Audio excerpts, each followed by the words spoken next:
Also, the future Mr. Peter Burns is touched upon, the whole concluding with a momentous telephone call. Chapter 1. If the management of the Hotel Guelph, that London landmark, could have been present at 3 o'clock one afternoon in early January in the sitting room of the suite which they had assigned to Mrs. Elmer Ford, late of New York, they might well have felt a little aggrieved. Philosophers among them would possibly have meditated on the limitations of human effort. For they had done their best for Mrs. Ford. They had housed her well, they had fed her well, they had caused inspired servants to anticipate her every need.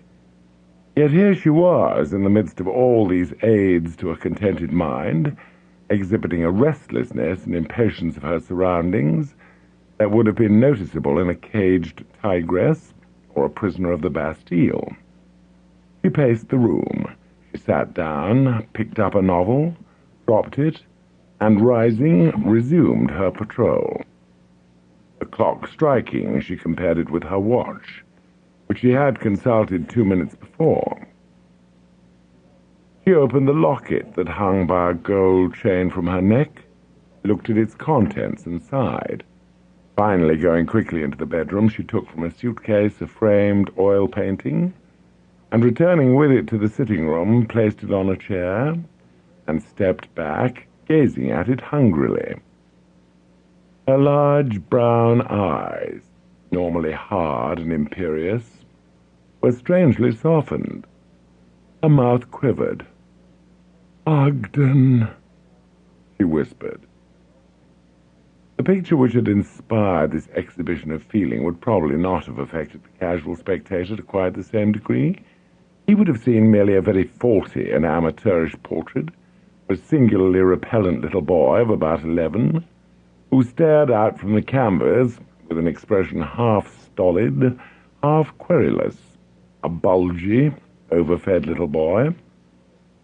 A little boy who looked exactly what he was, the spoiled child of parents who had far more money than was good for them. As Mrs. Ford gazed at the picture, and the picture stared back at her, the telephone bell rang. She ran to it eagerly. It was the office of the hotel, announcing a caller. "Yes, yes, who?" Her voice fell, as if the name was not the one she had expected. "Oh, yes," she said. "Yes, ask Lord Mountry to come to me here, please." She returned to the portrait. The look of impatience which had left her face as the bell sounded was back now. She suppressed it with an effort as her visitor entered. Lord Mountry was a blond, pink-faced, fair-moustached young man of about 28, a thick-set, solemn young man. He winced as he caught sight of the picture, which fixed him with a stony eye immediately on his entry, and quickly looked away. "I say, it's all right, Mrs. Ford." He was of the type which wastes no time on preliminary greetings. "I've got him." "Got him?" Mrs. Ford's voice was startled. "Stanborough, you know." "Oh, I was thinking of something else. Won't you sit down?" Lord Mountry sat down. "The artist, you know. You remember you said at lunch the other day you wanted your little boy's portrait painted, as you only had one of him, aged 11. "This is Ogden, Lord Mountry. I painted this myself." His lordship, who had selected a chair that enabled him to present a shoulder to the painting, and was wearing a slightly dogged look suggestive of one who turns no more his head because he knows a frightful fiend doth close behind him tread, forced himself round and met his gaze with as much nonchalance as he could summon up. Yes," he said. He paused.